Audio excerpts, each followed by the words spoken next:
皆さん、この人物の名前がわかりますか？写真だけではわからない人も多いでしょう。彼の名前はエドワード・シルベスター・モース。大森貝塚を発掘した人物としてモースという名前を学校で習った覚えがある人もいるかと思います。今回はその大森貝塚に行ってきました。はい、どうも皆さんこんにちは。今回は東京都品川区にある大森貝塚遺跡庭園に行ってきました。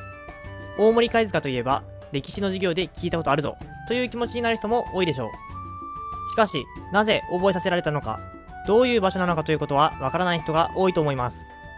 ということで、実際の映像とともに大森貝塚について見ていきましょう。明治10年6月17日、あるアメリカ人が横浜港に到着します。彼が後に大森貝塚を発掘する動物学者、エドワード・モースです。モースが日本に来た目的は腕足類、つまり貝殻のような生き物の研究でした。彼は東京にある文部省で採集の許可をもらうために横浜駅から新橋駅までの汽車に乗ります。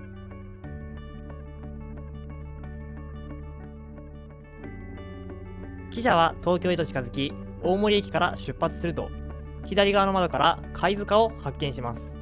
これが後にモースによって発掘調査が行われる大森貝塚です。しかしモースの目的はあくまでも腕足類の研究、江ノ島に行って研究を行うのでした。そしてモースが汽車の窓から大森貝塚を見た4ヶ月後、ついに彼は発掘を始めます。これが日本で初めての学術的な発掘調査です。これによって大森貝塚は日本考古学発祥の地と呼ばれているんです。さて、ここからは大森貝塚遺跡庭園を実際に回っていってみましょう。遺跡庭園と銘打たれているように、基本的には小さな庭園です。縄文時代に関する展示などもあり、縄文時代に興味を持った人が最初に訪れる遺跡としてはおすすめできます。奥に向かっていくと貝殻のような形をしたドームがあり、中には海藻の剥離標本がありました。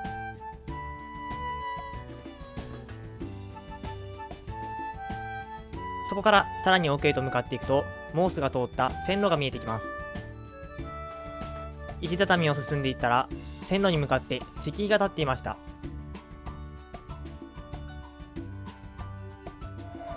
モースが汽車の窓から見たのはここら辺の地面だったんでしょう。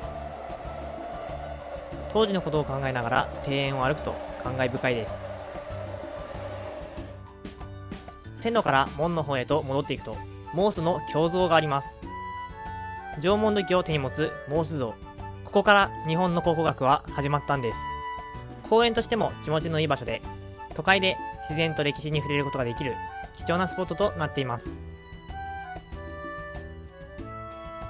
さて、大森貝塚遺跡庭園を出て大森駅の方へと行ってみましょう。なぜなら大森貝塚の石碑はもう一つあるからです。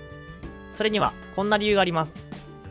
大森貝塚遺跡庭園から出て大森駅へと向かう途中に品川区と大田区の境目があります。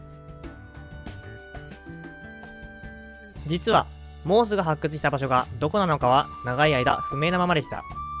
ということで、モースが発掘したのは品川区だという人もいれば、いやモースが発掘したのは大田区だという人もいたんです。そういう背景で石碑が2つ立ち、現在もその名残が残っているんです。結局この大森貝塚品川説と大森貝塚大田区説には結論が出ました。きっかけは発掘調査をする際にモースが土地の所有者へ支払った50円でした。この記録が見つかったことで品川区側、つまり先ほどの大森貝塚遺跡庭園があった場所こそがモースが発掘した場所だと判明するんです。歴史を知ると見える景色が変わりますよね。それではまた次の動画で。最後まで見てくれてありがとうございます。このチャンネルでは日本史に出てくる場所を実際に歩いて学んだ情報を撮ってきた映像や写真を使って紹介しています。興味のある方はぜひチャンネル登録をお願いします。